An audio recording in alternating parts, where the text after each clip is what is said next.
Oh yo, what's that? Oh, cool, it's the Polynian Motoroid Pinkle. From what I understand, the Polynian series of figures is based on a visual novel game. To be honest with you, I really can't tell. It's hard to find a lot of information on these guys. So just real quick, bonus points to the box for having a magnetic flap to show the figure and the advertised options for their accessories. Nice bonus, man. Nice bonus. But where's the figure, you might ask? Oh, it's just right here, you dingus. The build quality is pretty solid. It isn't durable enough for me to treat like a retail toy, but it's safe enough for me to pose her casually. The one thing I'm worried about though is the paint. It looks really nice and there's a lot of it on her, but it can easily be scuffed, so when you're posing her, just be a little bit careful. So the Motoroid Pinkle is police themed, and while I didn't buy her for that reason, I can't deny the uniform and headgear she's wearing is pretty adorable. Particularly love the upper body with its sharp angles and shoulder pads. The translucent red tie is a little bit weird, but if I look at it as a heart light, then it makes a little bit more sense. It also distracts from the PS1 chest. The head is also very cute. I love the addition of the pigtails, which are hard plastic, so if you poke them hard enough, you will get hurt. And you will bleed. Well, I can't actually guarantee that. One of the things that draws me to this figure the most outside of all the other ones from this line are the eyes. It's just simple, robotic-looking eyes, and I prefer this much more than the human-like anime eyes that the other figures have. The only weird aspect to her design is her waist section. The look is nice and the sirens on the back are a nice touch, yet I feel like it's kinda just hovers above her hips. My assumption is that the design is so it can have maximum hip posability, but I think it could have been a bit more tucked in, or even just hug around her hips a little bit more, but it's more of a nitpick than anything else. But yeah, you know, if you don't like it, you can just remove it by pulling her in half, removing the siren piece, and sliding it off. I do think this is also a good look, but it does mess with the color distribution of pink. However, I think without it also wasn't that bad.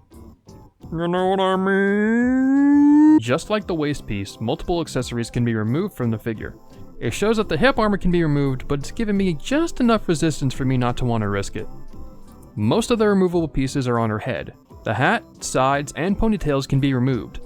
I recommend being gentle with inserting the ponytails for the first time because it's a really tight fit, so either use a hairdryer or just be very careful.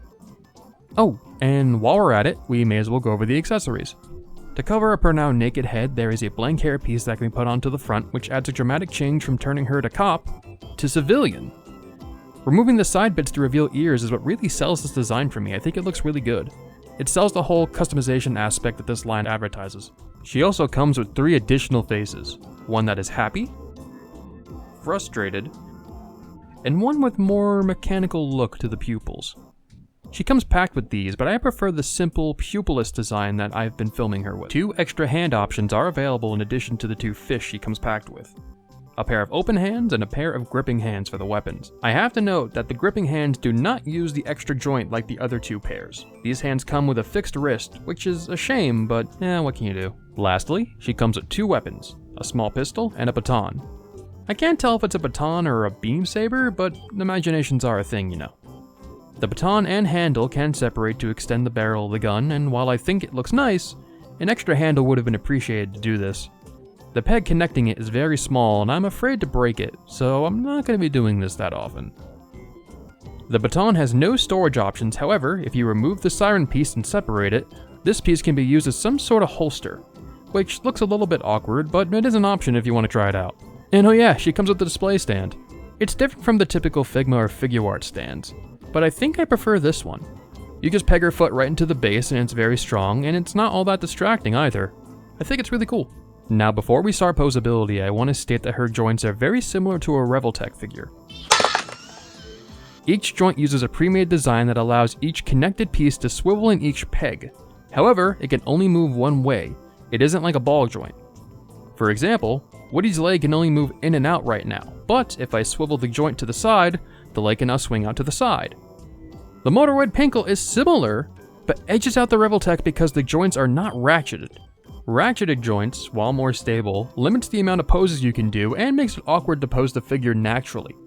The Pinkle has much smoother joints, allowing for more freedom in natural poses.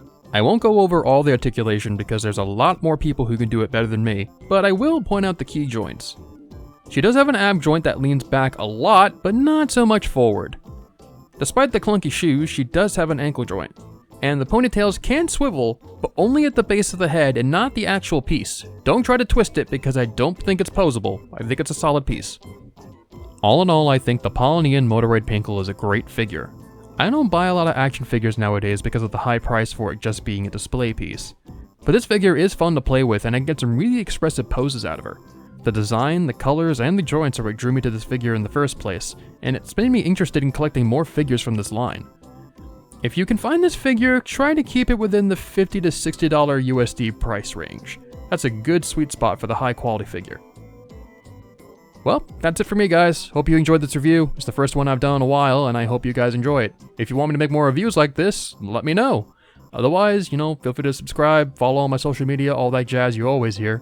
And until next time, guys, this has been shadowgear635, and I'll see you folks another time.